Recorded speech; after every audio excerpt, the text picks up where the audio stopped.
देखो, एक एक शब्द पर ध्यान दो। कुछ लोग लापरवाही से सुनते हैं। देखो, हम बताते हैं श्रोता कितने प्रकार के होते हैं। सुनने वाले एक प्रबर, एक अवर। प्रबर श्रोता माने श्रेष्ठ, असली, और एक अबर श्रोता माने निकृष्ट। तो प्रबर श्रोता कैसे होते हैं? जैसे चातक, जैसे हंस, जैसे शुक।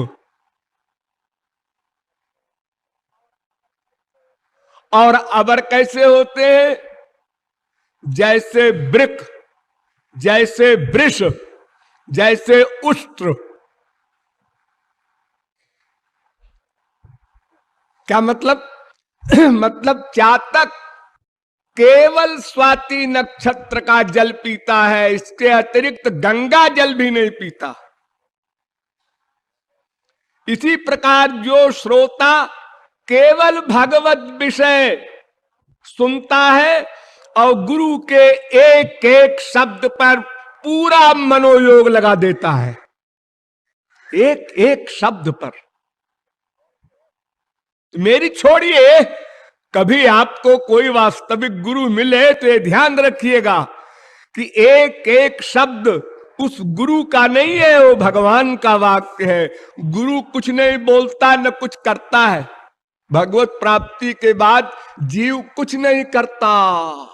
गुणातीत स्थित प्रज्ञो विष्णु भक्त कथ्यते एतस्य कृतकृत्यत्वात् शास्त्रमसमान निवर्तते। वेद व्यास ने कहा कि जो गुणातीत हो जाते हैं, माया से परे हो जाते हैं, स्थित प्रज्ञ हो जाते हैं, भगवान के भक्त हो जाते हैं, वे कृत कृत्य हो जाते हैं। कृत कृत्य यानी कृत्य कर चुके, करना कर चुके। अब उन्हें कुछ नहीं करना।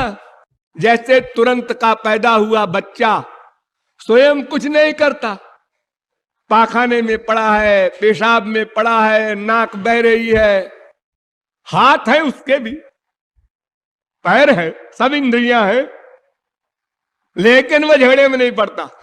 जिसकी गरज हो ठीक ठाक करो।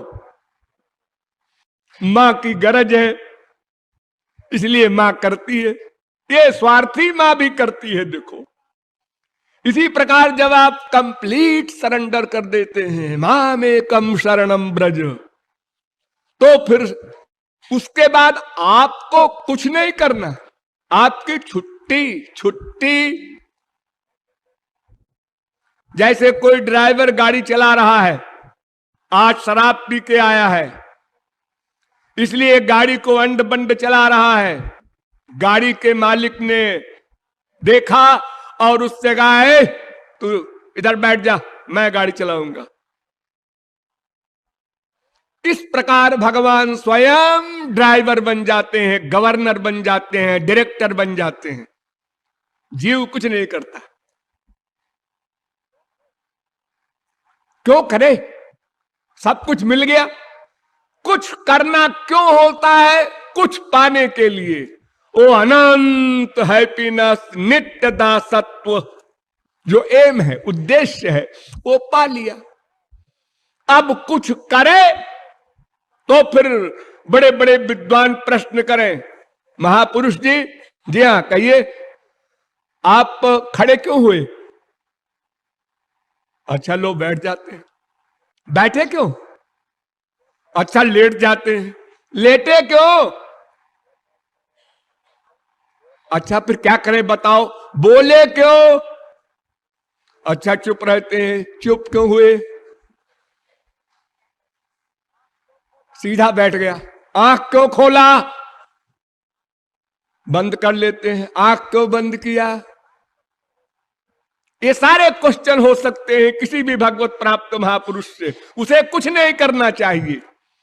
आनंद संप्लवे लीनो नापश्य मुभयम मुने। वो तो आनंद सिंधु में डूब गया, प्रेमानंद में डूब गया, केवल प्रेमानंद का पान कर रहा है। वो देखे किसको देखे, क्यों देखे, सुने क्यों सुने, कुछ भी वर्क करे तू क्यों करे, कुछ पाना है नहीं। भगवान ने कहा है न गीता में, ना नवाप्तमवाप्तव्यम, मुझे कुछ पाना नहीं है। ऐसे ही भगवत प्राप्ति होने के बाद महापुरुष को भी कुछ पाना नहीं है। जो ज्ञान भगवान के पास वो दे देते हैं, जो आनंद भगवान के पास वो दे देते हैं। और इसके अतिरिक्त जो 8 गुण हैं भगवान में, अपहृत पापमा बिजरो विमृत्युर विशोको बिजघत्सो पिपासा सत्य काम सत्य संकल्प, ये वेद में जो 8 गुण लिखे हैं भगवान के, ये भी दे देते हैं भगवान। और कुछ पाना है क्या? अब कुछ नहीं पाना। अब तो कृत कृत्य हो गए। अब कृत कृत्य के बाद फिर कृत्य कैसे करेगा, कर्म कैसे करेगा? फिर भी करते हैं, सब कर्म करते हैं, 1 2 4 नहीं। ऐसा कोई कर्म नहीं है जो न करते हो महापुरुष लोग अथवा भगवान, दोनों। काम का कार्य, क्रोध का कार्य, लोभ का कार्य, ईर्ष्या का कार्य, द्वेष का कार्य, करोड़ों मर्डर करते हैं। अर्जुन, हनुमान जी, बड़े बड़े धुरंधर अवतारी लोग। अब इनसे कोई पूछे ये सब क्यों कर रहे हो? हम नहीं कर रहे जी, तुम बुद्धू हो। हमारा शरीर देख रहे हो तुम, हमारे शरीर में हम 2 हैं, एक हम और एक हमारा प्रियतम श्याम सुंदर। तो हमको उसने छुट्टी दे दिया, स्वयं गवर्न कर रहा है, वैसा हो रहा है, हम कुछ नहीं कर रहे हैं। इसलिए हमसे कोई मतलब नहीं। भगवान ने अपनी डायरी में लिखा ही नहीं कि अर्जुन ने किसी में द्वेष भी किया, मर्डर की कौन कहे। तो महापुरुष का कार्य भगवान का कार्य होता है। इसलिए जो चातक की तरह केवल भगवत विषय ही सुनता है, उसी में मन को एकाग्र किए रहता है, अन्य ग्राम्य कथाएं नहीं सुनता, वो चातक श्रोता है। लेकिन चातक श्रोता तो केवल विरक्त सन्यासी ही हो सकता है। जो संसार में है वो चातक श्रोता कैसे बने? उसके बाप भी है, माँ भी है, बेटा भी है, स्त्री भी है, पति भी है, बच्चे भी हैं, पड़ोसी भी हैं, परिवार वाले भी हैं, रिश्तेदार भी हैं, सबसे व्यवहार करना पड़ता है। तो तरह तरह की बात सुननी पड़ती है कान से। बेमनी से सुनो चाहे मन लगा के सुनो, सुननी पड़ती है। तो वो क्या करे? तो कहते हैं उसका नाम है हंस श्रोता। नंबर 2 है ये हंस श्रोता, यानी जड़ चेतन गुण दोषमय विश्वकीन करतार, संत हंस गुण गाहि पाय परिहरिवारि विकार। जैसे हंस दूध और पानी को मिला दीजिए तो दूध पी लेता है, पानी को छोड़ देता है, उसमें एक नेचुरल ईश्वरीय शक्ति है इस प्रकार की। ऐसे ही जो हंस श्रोता है वो तमाम बातें सुनता है, लेकिन सुनकर इस कान से सुना इधर से निकाल दिया है, भोला है, बेचारे पे भगवत कृपा नहीं हुई इसलिए ऐसा बोल रहा है। फील नहीं करता, माइंड नहीं करता उसको। और जहां भगवत विषय आया वहां तल्लीन होकर सुनता, समझता, मनन करता, निध्यासन करता है। ये हंस श्रोता है नंबर 2। और नंबर 3 का श्रोता होता है शुक, तोता। तोता, तोते को जो कुछ पढ़ाओ बस वही बोलेगा, जरा भी प्लस नहीं करेगा अपनी ओर से, न माइनस करेगा। चाहे राम राम पढ़ा दो, चाहे गधा गधा पढ़ा दो, वही बोलेगा वो। ऐसे ही जो यहां प्रचारक हैं, ये जो सुन रहे हैं, इनको वही शब्द बोलना चाहिए जो मैं बोल रहा हूं। अगर अपनी टांग अड़ाया तो साहब उल्टा हो जाएगा और वो श्रोता गलत सिद्ध होंगे, अपराधी सिद्ध होंगे।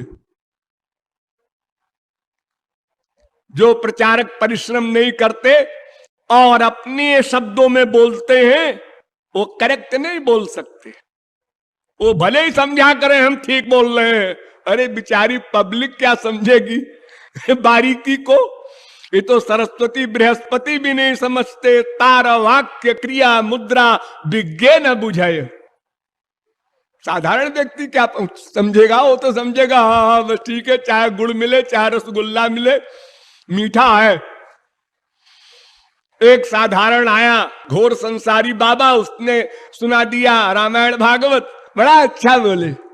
और एक सिद्ध महापुरुष आया, सुखदेव परमहंस आ गए फिर से, उन्होंने सुना हाँ बड़ा अच्छा बोले। सब महात्मा अच्छा बोले, सब धाम 27 शेर उन मूर्खों के लिए और कोई नॉलेज है ही नहीं उनको, इसलिए वो सबको एक कक्षा में रख देते हैं।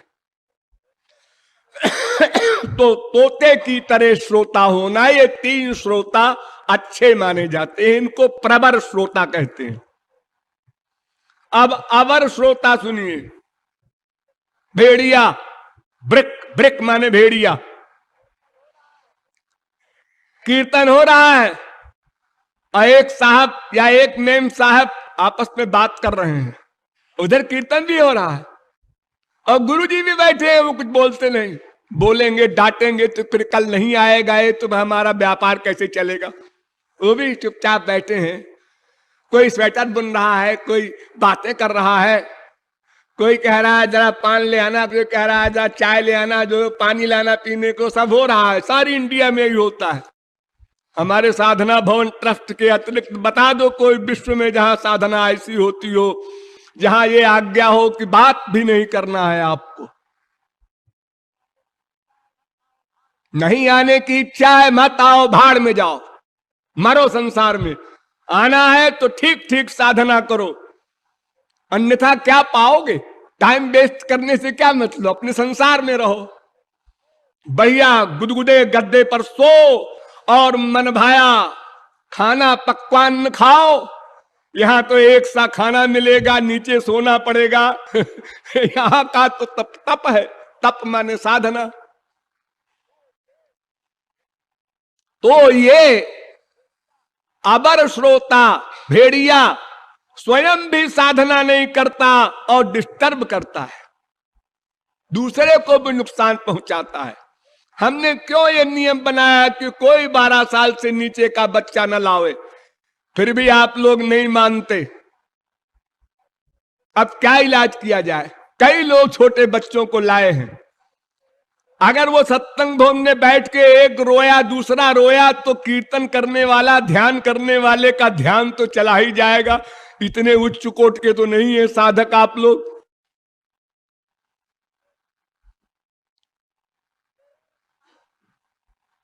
तो इस प्रकार जो अपना नुकसान तो करता ही है, दूसरे का भी करता है, वो वृक श्रोता। और एक होता है वृष, वृष माने बैल। बैल क्या करता है? उसको नीम की खली दे दो चाहे रसगुल्ला दे दो, दोनों ठाट से खाएगा। कोई भेदभाव नहीं उसके मस्तिष्क में कि ये मीठा है, ये नीम कड़वी होती है, उसकी खली दे रहे हैं हमको, रसगुल्ले में बड़ा आनंद आ रहा है, ऐसा कुछ नहीं, सब बराबर। ऐसे श्रोता बहुत हैं हमारे संसार में, और प्राय जितने आप लोग बैठे हैं सभी हैं। डोंट माइंड, हमारी बात समझने की चेष्टा कीजिए, फील न कीजिए। मुझे अधिकार है, अब जब आप लोगों ने मुझे गुरु की गद्दी पर बिठाया है तो मैं आप लोगों के दोष तो बताऊंगा। जितने बैठे हैं सबका वही हाल है। अर्थात भगवान का प्रसाद मिला खाया वही आनंद, बाजार से लाके रसगुल्ला किसी ने दिया उसमें भी वही आनंद, लड़की विदा हुई वहां भी 2 आंसू, गुरुजी विदा हुए वहां भी 2 आंसू। जैसे मक्खी होती है ना, मक्खी, ये भगवान के सिर पर, मूर्ति पर भी बैठ जाए, फूल में भी बैठ जाए, पाखाने में भी बैठ जाए, सब जगह ऑलराउंडर। इस प्रकार का जिसका अंतःकरण है, संसार से भी प्यार, भगवान से भी प्यार, ये तात्पर्य। ये बैल है, ये वृक, वृष, वृष, वृषभ भी कहते हैं, वृष भी कहते हैं। और तीसरा है उष्ट्र, ऊंट। ऊंट देखा होगा आपने, ऊंट बड़ा ऊंचा होता है, वो केवल नीम की पत्ती ही खाता है, रसगुल्ला खा ही नहीं सकता, वो कड़वी चीज ही खाता है। यानी सत्संग से कोई मतलब नहीं, उसको जहां संसार का विषय मिले वही पसंद करता है। बड़े बड़े मंदिरों में बड़ी बड़ी झांकियां होती हैं, तो जहां जबरदस्त झांकी हो, बढ़िया, 10 लाख 20 लाख लगा के बनाई गई हो झांकी, वहां सब जा रहे हैं दर्शन करने जन्माष्टमी को, रामनवमी को। क्यों? वहां के भगवान में क्या बात है? अजी वहां की सजावट क्या बात है, सजावट में शौक है आपको, सजावट देखने जाते हैं आप। ये बाहर के संसार में हमारा अनुराग है, ये प्रत्यक्ष प्रमाण। तो आप लोगों को चातक श्रोता बनने का ही उद्देश्य रखना है, ये हमारा भावार्थ। प्रैक्टिस कीजिए, अभ्यास कीजिए, एक एक शब्द पर ध्यान दीजिए और फिर उसको चिंतन कीजिए बाद में। आज ये बताया गया था,